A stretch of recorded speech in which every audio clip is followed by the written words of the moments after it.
अल्लाह तबारक व तआला फ़ी मकानि आखर व अक़ीमुस्सलात व आतुज़्ज़कात व अक़रिदुल्लाह क़र्ज़न हसना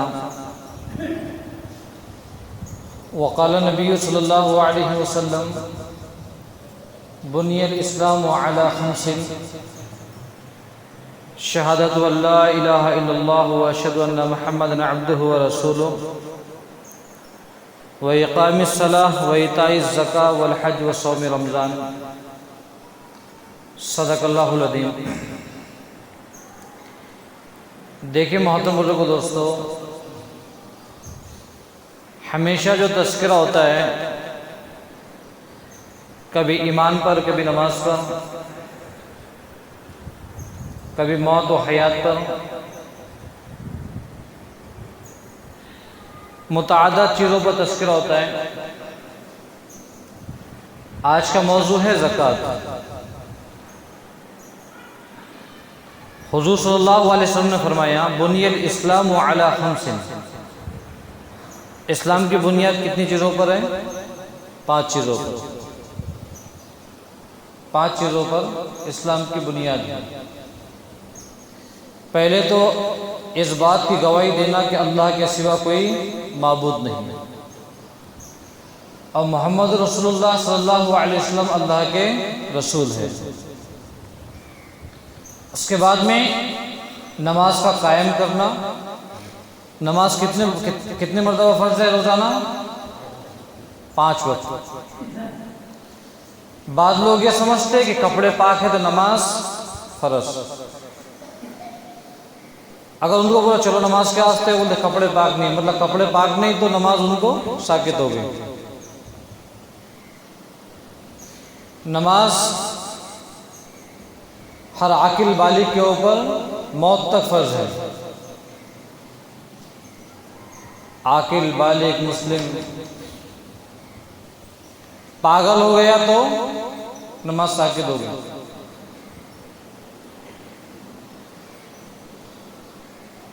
तीसरी चीज़ है व इक़ामिस सलाह व इताइज़ ज़कात। ज़कात का देना। ज़कात की फ़र्ज़ियत, ज़कात के मुतालिक मसाइल भी समझना है और ज़कात किसको देना है, कैसा देना है, ये सब चीज़ों को समझना है। एक इबादत है बदनी, जैसे नमाज का पढ़ना बदनी इबादत है, रोज़े का रखना बदनी इबादत है, और एक इबादत है माली, जैसे हज का करना माली इबादत, माल खर्च होता ना। ज़कात का देना माली इबादत।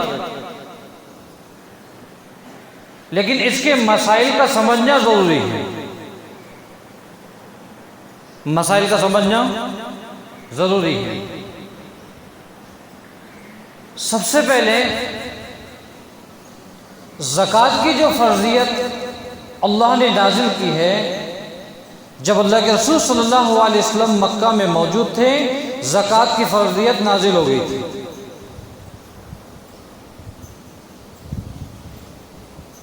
फ़र्ज़ियत नाज़िल हो चुकी थी। सूरह मुज़म्मिल के अंदर वो आयतें मौजूद हैं, व अक़ीमुस्सलात व आतुज़्ज़कात व अक़रिदुल्लाह क़र्ज़न हसना। सूरह मुज़म्मिल में आयतें मौजूद हैं, लेकिन उसकी ज़कात के मुतालिक ज़कात कितनी देना है उसकी तफसील अभी नाज़िल नहीं हुई थी।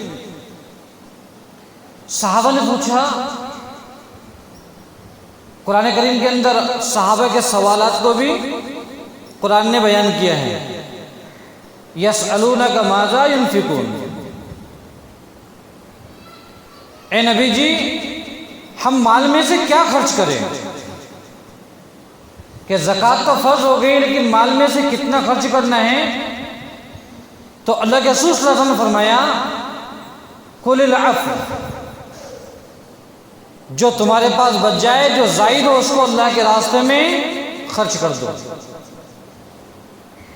लेकिन जब हुजूर सल्लल्लाहु अलैहि वसल्लम मक्का से मदीना आए और सन 2 हिजरी के अंदर जब इस्लामी निज़ाम बना और इस्लामी हुकूमत कायम हुई और इस्लामी निज़ाम कायम हुआ, तो अल्लाह ने फिर ज़कात के तफसीलात को बयान किया। कब? 2 हिजरी। माल में से ज़कात कितनी देना है? कितनी देना है? 40वां हिस्सा, 2.5%। कितना देना है ज़कात? 100 रुपये में 40वां हिस्सा कितना होता है? 2.5 रुपये। ये ज़कात की तफसीलात नाजिल हुई। अब ज़कात के अंदर चंद चीज़ों का समझना ज़रूरी है। अल्लाह के रसूल सल्लल्लाहु अलैहि वसल्लम की ज़िंदगी को उठाकर देखो। हज़रत अब्दुल्ला बिन हौज़री रहमतुल्लाह अलैह फरमाते हैं, मेरी मुलाकात हज़रत बिलाल हबशी रज़ी अल्लाह तआला अन्हु से हलब में हुई। मैंने पूछा बिलाल हबशी रज़ी अल्लाह तआला अन्हु से कि अल्लाह के रसूल सल्लल्लाहु अलैहि वसल्लम की इखराजात का तरीका क्या था? आप किस तरीके से अल्लाह के रास्ते में खर्च करते थे? तो हज़रत बिलाल हबशी रज़ी अल्लाह तआला फरमाते हैं कि मैंने फरमाया, हज़रत बिलाल हबशी रज़ी अल्लाह तआला वाक़या बयान करते हैं कि अल्लाह के रसूल सल्लल्लाहु अलैहि वसल्लम के पास में माल तो होता ही नहीं, आपके पास माल नहीं रहता। आपकी खिदमत में मैं मुतय्यन था आपके विसाल तक। जब कोई साइल, कोई गरीब मुस्तहिक आदमी हुजूर सल्लल्लाहु अलैहि वसल्लम की खिदमत में हाजिर होता, अल्लाह के रसूल सल्लल्लाहु अलैहि वसल्लम मेरे तरफ इशारा करते और मैं उस साइल को ले जाता और किसी से बतौर कर्ज के कुछ माल ले लेता और उस शख्स को थोड़ा खाने की चीज़ें और एक चादर, जिससे वो अपने कपड़ों को दुरुस्त कर ले, यानी चादर से अपने बदन को ढाक ले। ये हुजूर सल्लल्लाहु अलैहि वसल्लम के इखराजात का तरीका था। हज़रत बिलाल हबशी रज़ी अल्लाह अन्हु फरमाते हैं कि एक मरतबा मैं रास्ते से जा रहा था, एक मुशरिक मेरे पास आया और कहने लगा, क्या आप इससे उससे कर्ज लेते हो? तो आप एक काम करें, मेरे पास में माल है, मैं तुमको कर्ज दे दिया करूँगा। हज़रत बिलाल हबशी रज़ी अल्लाह अन्हु के रसूल सल्लल्लाहु अलैहि वसल्लम से तज़किरा किया, आपसे इजाज़त मिली। हज़रत बिलाल हबशी रज़ी अल्लाह तआला ने उस मुशरिक से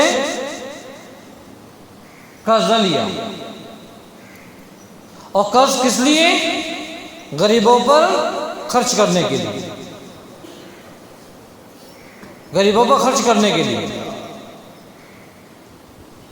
हज़रत बिलाल हबशी रज़ी अल्लाह अन्हु फरमाते हैं कि चंद दिन गुजरे, महीना गुजरने वाला था, तो वो मुशरिक,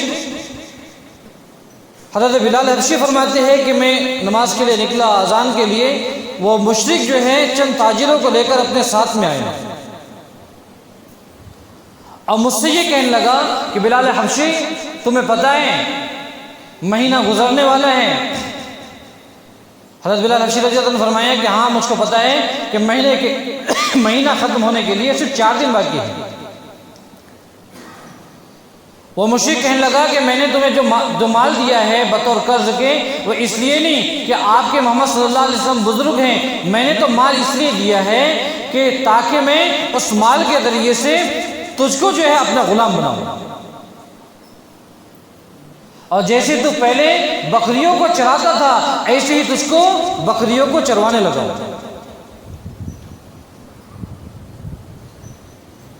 हज़रत बिलाल हबशी रज़ी अल्लाह अन्हु फरमाते हैं कि मेरे दिमाग के अंदर वसवसे आए, इस आदमी ने मुझको जलील किया। नमाज मुकम्मल हुई, रात में हुजूर सल्लल्लाहु अलैहि वसल्लम अपने कमरे में गए। हज़रत बिलाल हबशी रज़ी अल्लाह अन्हु ने इजाज़त मरहमत फरमाई, हुजूर सल्लल्लाहु अलैहि वसल्लम के पास आए और फरमाया कि या रसूलुल्लाह सल्लल्लाहु अलैहि वसल्लम, मेरे साथ में ऐसा वाक़या हुआ। जिस मुशरिक से मैंने पैसे लिया था वो मुझको इस तरीके से कहता है, और फरमाया कि मेरा दिल ये चाहता है कि आप अभी तो आपके पास में भी पैसे नहीं हैं, मेरे पास में भी नहीं है, कि हम उसका कर्ज अदा कर दें। तो मैं सुबह में यहां से निकलकर किसी मुसलमान कबीले में जाकर छुप जाता हूं, उनके अमान में चला जाता हूं।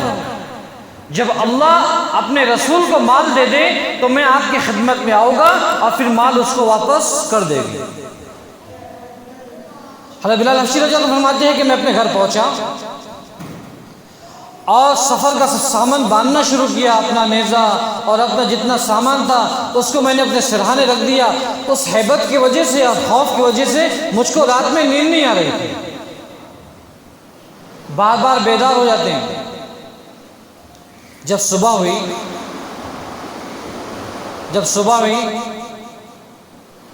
तो फरमाते हैं कि किसी ने दरवाजे पर दस्तक दी और कहा कि बिलाल हबशी, तुमको मोहम्मद सल्लल्लाहु अलैहि वसल्लम बुला रहे हैं।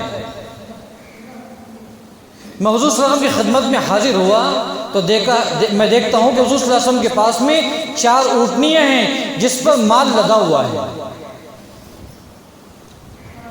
हुज़ूर सल्लल्लाहु अलैहि वसल्लम ने फरमाया हज़रत बिलाल हबशी रज़ियल्लाहु अन्हु से कि अल्लाह ने तुम्हारा इंतज़ाम कर दिया, इन ऊँटनियों को ले जाओ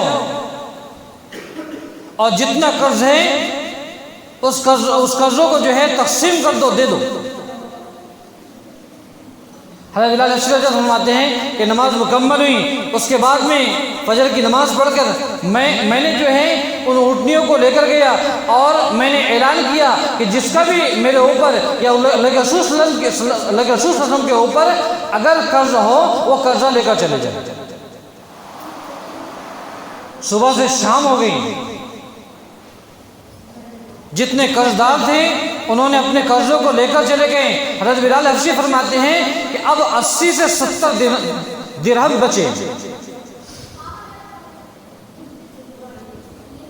हज़रत बिलाल हबशी रज़ियल्लाहु अन्हु रास्ते में जो लोग मिले उनको भी तकसीम किया। जब रात में हुज़ूर सल्लल्लाहु अलैहि वसल्लम की खिदमत में हाजिर हुए, हुज़ूर ने फरमाया क्या कर्जा अदा हो गया? कहा या रसूलुल्लाह सल्लल्लाहु अलैहि वसल्लम कर्जा अदा हो गया, लेकिन 2 या 4 दिरहम बाकी है। हुज़ूर ने फरमाया इसे भी तकसीम कर दो, इसे भी तकसीम कर दो। हज़रत बिलाल हबशी रज़ियल्लाहु अन्हु फरमाते हैं कि उस रात में हमारे पास में कोई मुस्तहिक नहीं आया और हुज़ूर सल्लल्लाहु अलैहि वसल्लम मस्जिद में क़याम पज़ीर हुए, आप घर नहीं गए। फिर सुबह हुई, फिर दूसरे दिन की शाम हुई तो दो सवार हज़रत बिलाल हबशी रज़ियल्लाहु अन्हु के पास में आए, आपने उनको वो माल दिया। उसके बाद में हुज़ूर सल्लल्लाहु अलैहि वसल्लम के पास खिदमत में हाजिर हुए, कहने लगे या रसूलुल्लाह सल्लल्लाहु अलैहि वसल्लम आपका जो माल था वो तकसीम हो गया। उसके बाद हुज़ूर सल्लल्लाहु अलैहि वसल्लम अपने घर गए।